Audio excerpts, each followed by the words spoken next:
Topping the headlines, heavy security in Kano as President Buhari's son marries princess.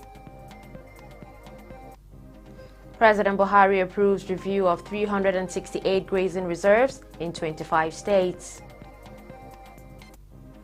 EFCC releases former Abia State Governor Theodore Orji.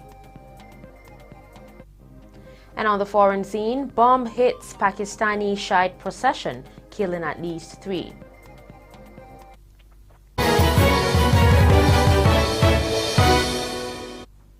Hello and welcome to Trust TV News Update. I am Dashan Hussaina Usman. For more news, connect with us on our social media platforms. Now the news in detail.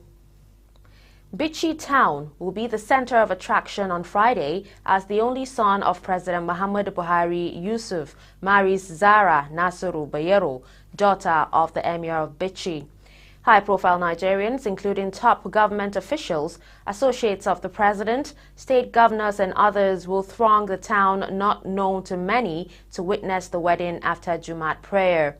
Already, heavy security presence is visible in Kano, leading to Bichi town, a distance of about 30 kilometers.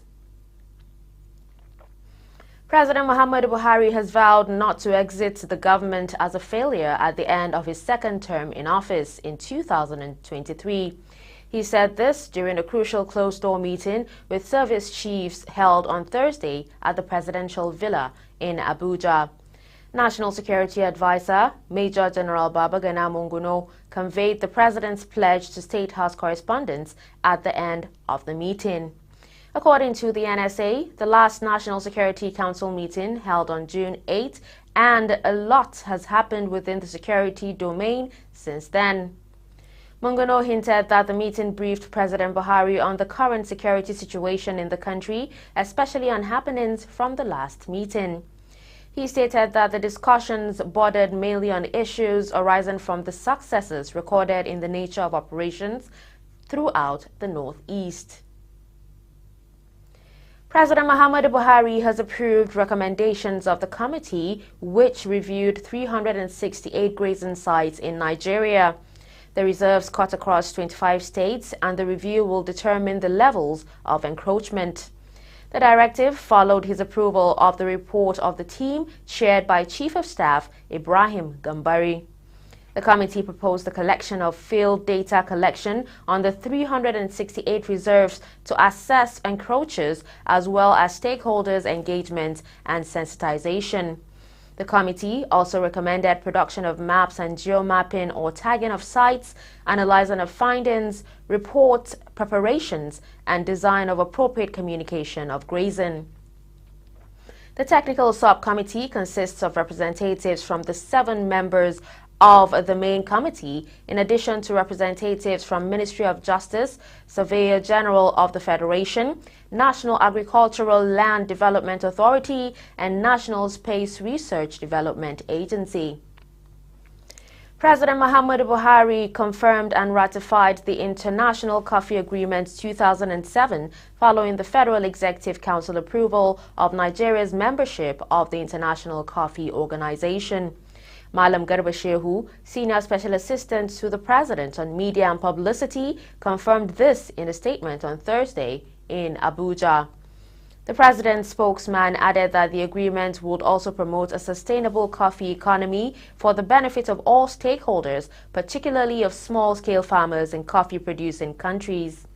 He said the instrument of ratification is prepared by the Attorney General of the Federation and Minister of Justice, Abubakar Malami.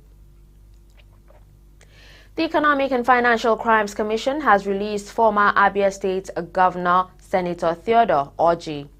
The senator was on his way to London when he was picked up by EFCC operatives at the Nnamdi Azikiwe International Airport on Thursday. According to the EFCC, Orji is being interrogated over corrupt financial dealings while serving as governor between 2007 and 2015. The EFCC added that sometime last year, Senator Orji had approached the agency and requested for the release of his travel documents to enable him go to Dubai for medical treatment. However, the EFCC noted the serving senator failed to return the travel documents.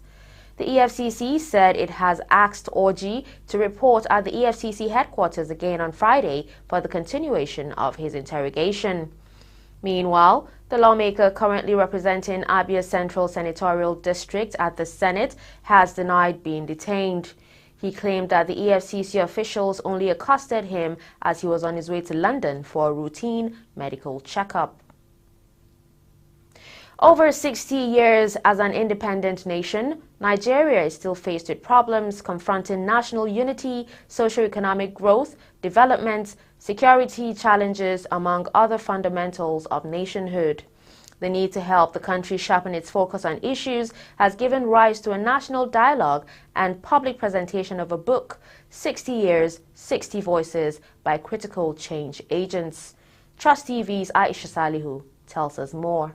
At the National Dialogue centered on remaking Nigeria, the editor of the book, Chido Onuma, highlighted the essence of a combined effort to address Nigeria's challenges.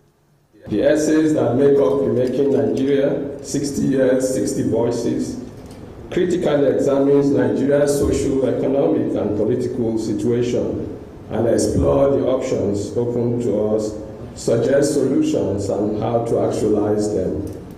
They take a critical look at the country's democratic experiment since independence in 1960, where the country is today, and some of the major issues that have dogged the country's march to genuine democracy and nationhood.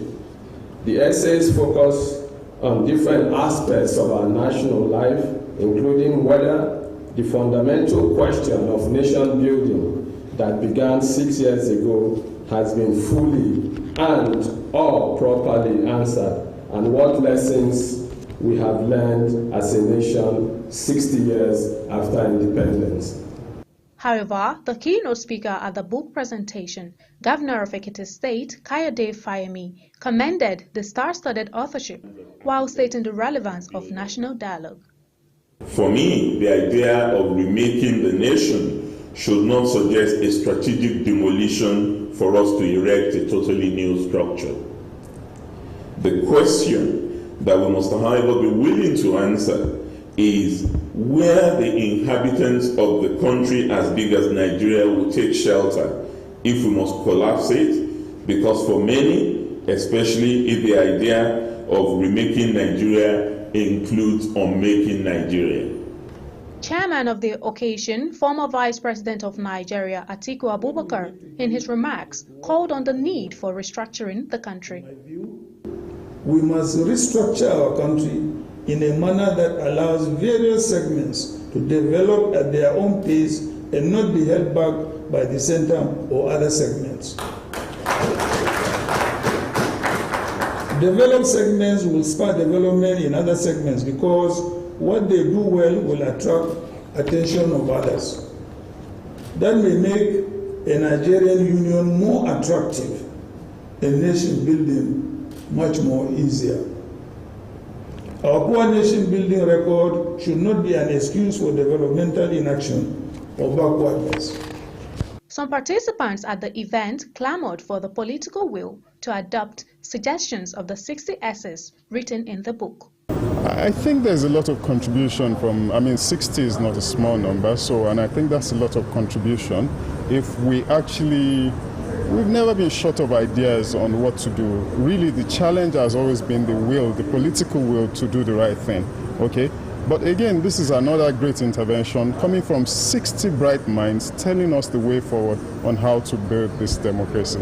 And I think it's something that we should take advantage of. The dialogue reflected majorly on the country's diversity in an organized manner to drive in solutions to Nigeria's challenges. Aisha Salihu, Trust TV News, Abuja.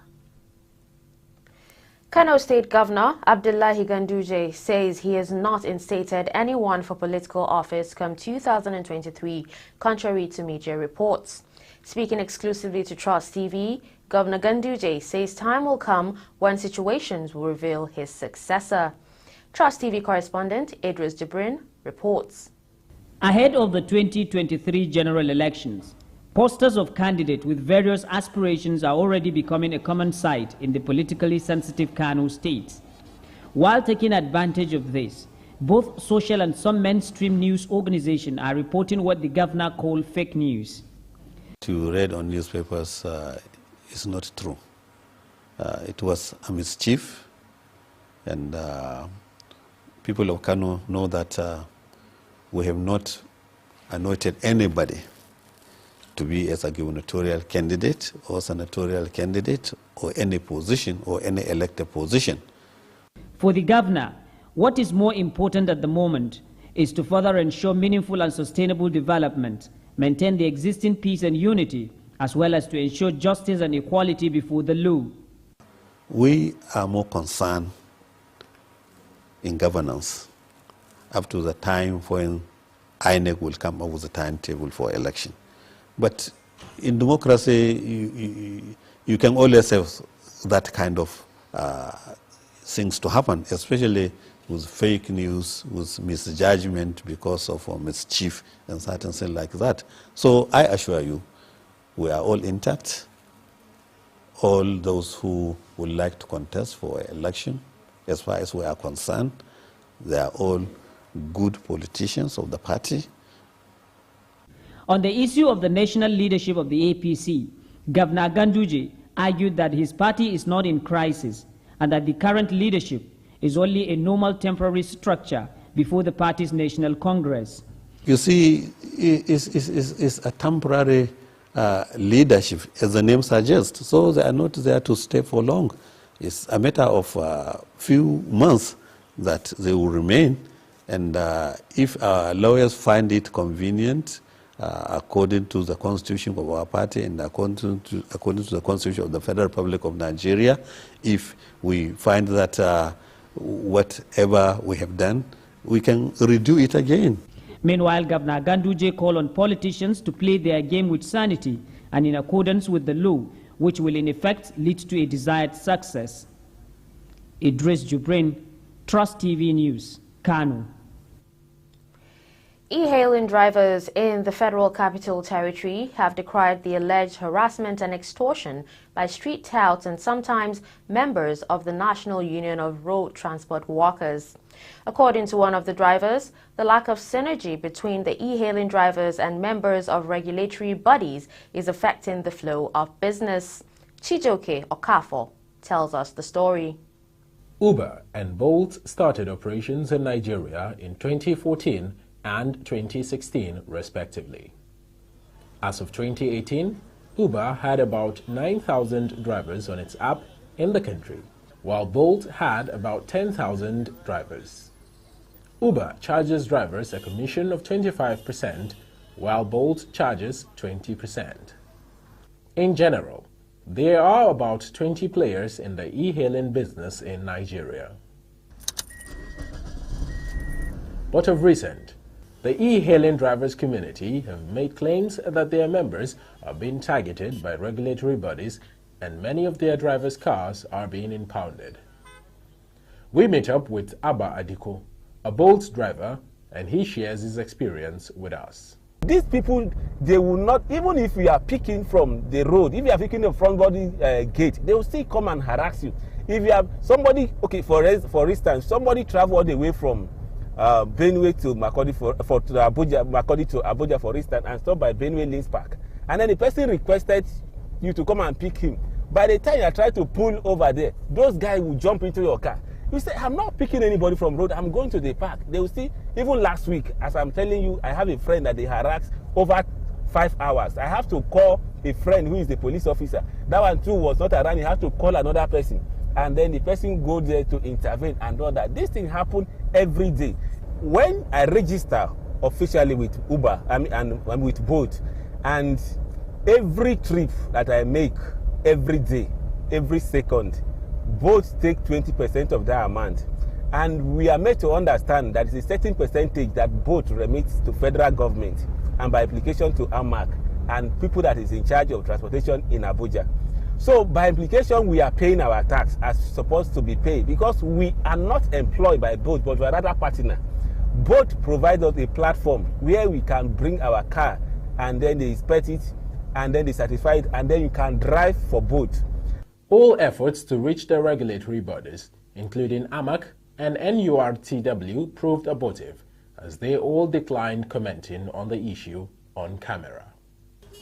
In 2020, revenues generated in Africa's e-hailing industry were estimated to have reached $2.5 billion, with Nigeria accounting for around $292 million of this revenue and 15% of the continent's 48.6 million e-hailing users.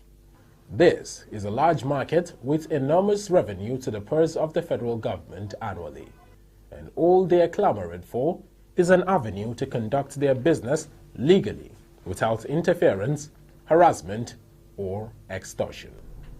Chijoke Okafo, Trust TV News, Abuja.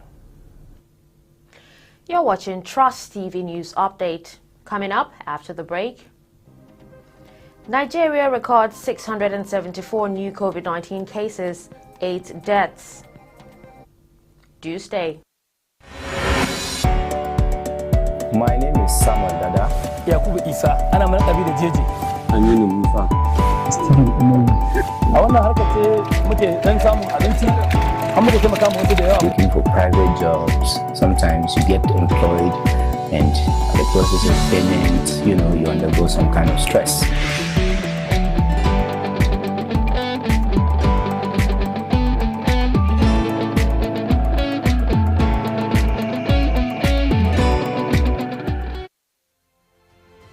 Get latest updates on current topical issues and breaking news by downloading the Trust TV mobile app on your Android devices. Go online, click Google Play Store, search Trust TV, install the app, and get doses of unfiltered information on happenings all over the world in your pocket. Trust TV, documenting the Nigerian story.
Thanks for staying with us. You're still watching Trust TV News Update. Here's a recap of our top stories. You heard that President Muhammadu Buhari has vowed not to exit the government as a failure at the end of his second term in office in 2023. And President Muhammadu Buhari has approved recommendations of the committee which reviewed 368 grazing sites in Nigeria. Still in the news, the Nigeria Center for Disease Control says 674 additional COVID-19 infections and 8 more deaths has been recorded as at August 19. The NCDC stated this on its website on Friday morning, noting that the country's total infections had risen to 185,267. He attributed the surge to the highly transmissible Delta variant and low vaccination rates across the country. It stated that the new infections indicated a decrease from the 1,149 cases reported on Thursday. The Public Health Agency said 8 new deaths recorded on Thursday brought the nation's fatality count to 2,244. It said additional infections on Thursday were reported in 16 states and the Federal Capital Territory, with Lagos State recording 355 cases, indicating it remained the nation's epicenter of the virus. Occupational Safety and Health Association has underscored the need for institutions to access vital information on safety to ensure informed policies and enhance the health of workers in the workplace.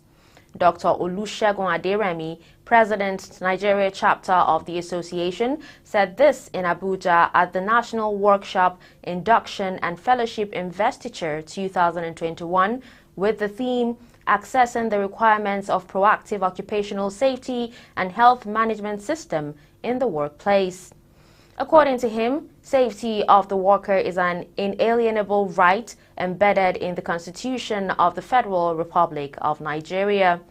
Professor Idris Bugaje, Executive Secretary, National Board for Technical Education, called for focus on skills training and improvement in the country's polytechnics and monotechnics. The state shall divert its policies towards ensuring that the health and welfare of all persons in employment is safeguarded and not endangered or abused.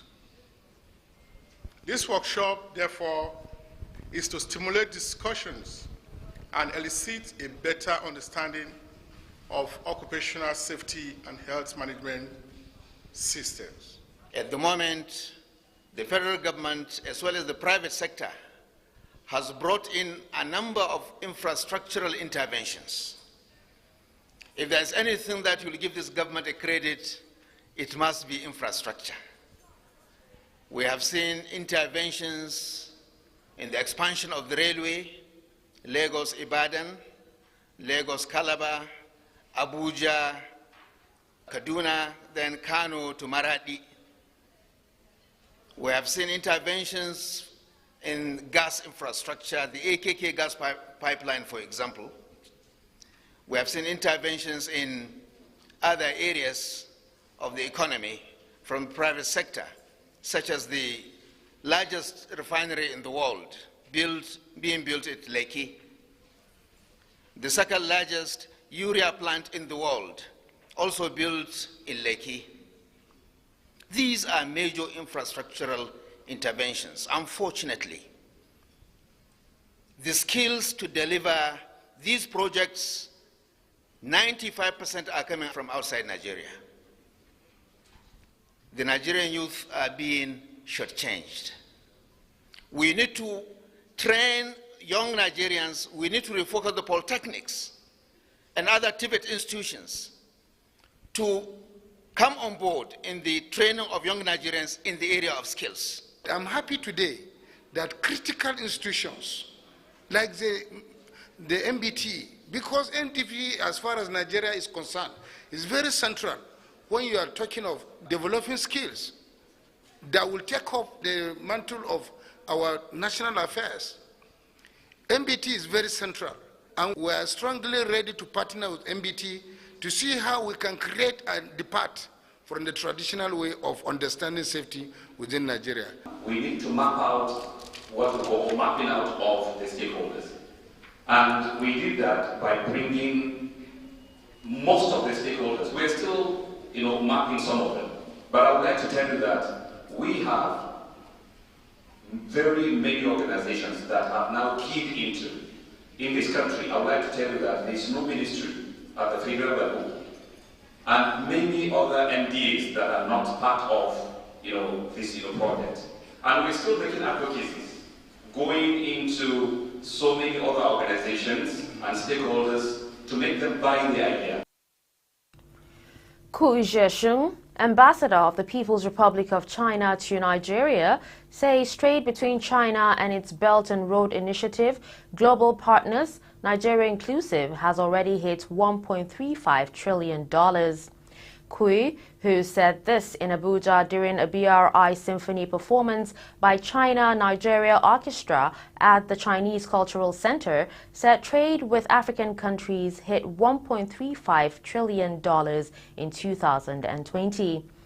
Highlighting the importance of China's BRI initiative with Nigeria and other countries, Kui said the embassy was also developing strategies to strengthen the BRI initiative between Nigeria and China. Julius Enehikwere, A former deputy editor-in-chief, Nan, while delivering a lecture, noted that China and Nigeria shared several similarities and challenges. According to him, there is a ray of hope if Nigeria can tour the path of China to attain success. We're lucky that Nigeria has signed this document in the year 2018. So also the 140 countries, and also including, if we add 30 international organizations, we have 170. That means the countries and the international organizations. In the whole Africa continent, we have 46 countries plus African Union to sign this document.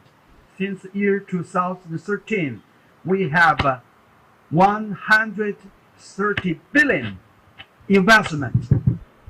The third figure is about the trade.